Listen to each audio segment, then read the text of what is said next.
Wassalamualaikum warahmatullahi wabarakatuh.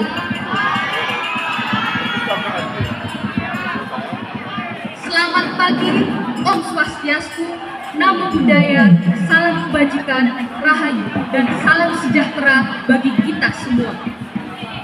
Yang terhormat Bapak dan Ibu Dewan Juri, yang saya hormati panitia penyelenggara, serta hadirin dan rekan-rekan pemuda yang saya banggakan.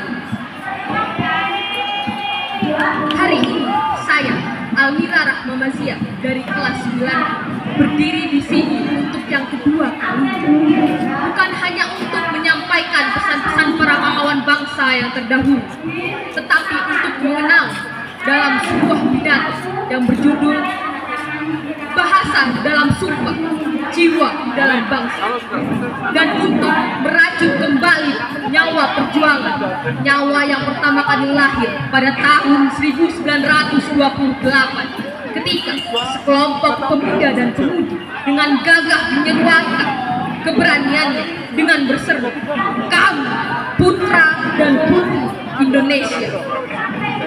Tidak lain tidak bukan, itulah mereka, para pemuda yang mempertaruhkan nyawa untuk mengaku bertumpah darah yang satu, tanah air Indonesia, yang memaksakan diri untuk bersatu dalam satu bangsa Indonesia, dan yang terus mempertahankan, yang terus berjuang demi bahasa persatuan bahasa Indonesia. Kawan-kawan sekalian, ketahuilah bahwa setiap kata yang mereka ucapkan bukan sekedar kalimat, tapi api asmara bangsa yang terus membangkitkan semangat anak-anak. Untuk saya, untuk Anda, dan untuk kita semua yang hadir di sini, begitu dahsyat makna dari Sumpah Putih itu. Meski telah hidup, meski telah lahir hampir 1 abad lamanya, tetapi nyawanya tak pernah padam, apinya tak pernah reda. Ia terus mengalir dalam darah kita, menyala dalam hati kita, dan hidup dalam setiap bahasa yang kita ucapkan, bagaikan suatu hal yang abadi, tersalur dalam inti sanubari, sampai ia menjadi jati diri. Bahasa Indonesia bukan sekedar alat bicara, tetapi lambang persatuan yang menyatukan berjuta-juta lidah dan budaya.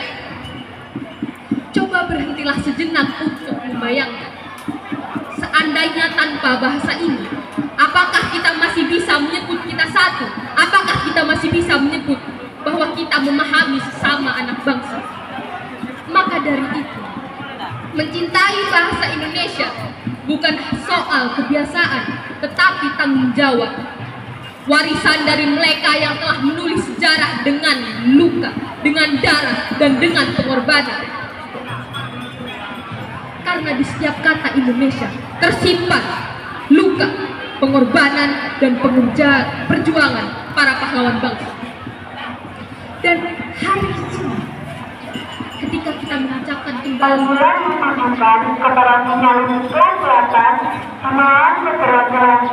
ketika kita mengucapkan kembali sumpah itu, ingatlah selalu bahwa ada ratusan tangan yang berdarah dan ratusan hati yang terluka demi satu tekad yang sama, agar tanah air, bangsa, dan bahasa tetap hidup selama-lamanya.